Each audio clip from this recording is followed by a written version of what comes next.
আসসালামু আলাইকুম। আজকে আমি চচ্চড়ি রান্না করছি। বেগুন, আলু, সিম, পটল এগুলো দিয়ে রান্না করব। দেখতে পাচ্ছেন আমি সব কিছু কেটে বেছে ধুয়ে রেখেছি।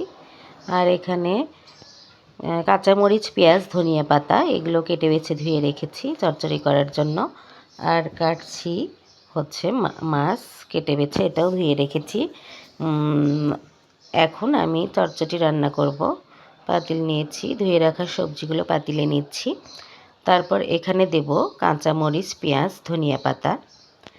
পেঁয়াজগুলো এখানে দিচ্ছি সুন্দরভাবে, দেখতে পাচ্ছেন। এরপর দিলাম কাঁচামরিচ, বেশ কিছু কাঁচামরিচ দিয়েছি, একটু ঝাল ঝাল চচ্চড়ি রান্না করব।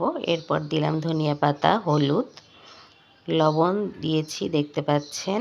এরপরে দিলাম ধনিয়া গুঁড়া, জিরে গুঁড়ো, তারপর দেব আদা বাটা, রসুন বাটা। এরপর দিলাম তেল। সব কিছু মেখে নিয়ে মাছ দিয়ে একটু তেল দিব, তেল দিয়ে এটা মাখিয়ে নেব সুন্দরভাবে। যত ভালোভাবে মাখাবো এর স্বাদ ততই বৃদ্ধি পাবে। পেঁয়াজটা বেশি করে দিতে হয়, আমি দেখেছেন আগের ভিডিওগুলোতে আমি পেঁয়াজ একটু বেশি ব্যবহার করেছি। যাই হোক, মাছগুলো দিয়ে একটু একটু পানি দেব, একটু পানি দিচ্ছি, হাতটা ধুয়ে নিয়েছি পানিতে। এরপর আমি চচ্চড়িটা বসিয়ে দিব। এরপর মাছ ভর্তা করব।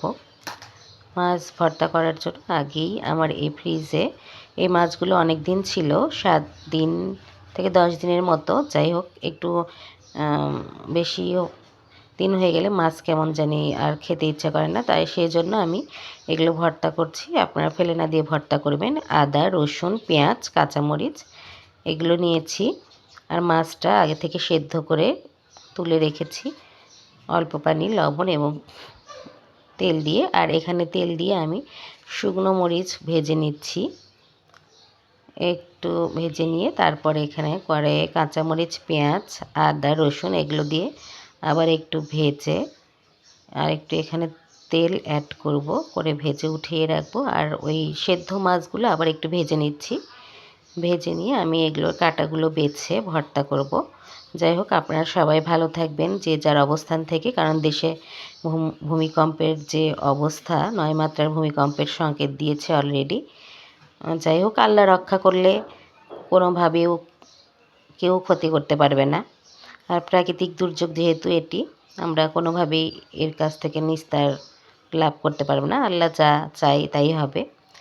যাই হোক, সবাই ভালো থাকবেন। এখন মাছগুলো আমি কাটা বেছে নিব।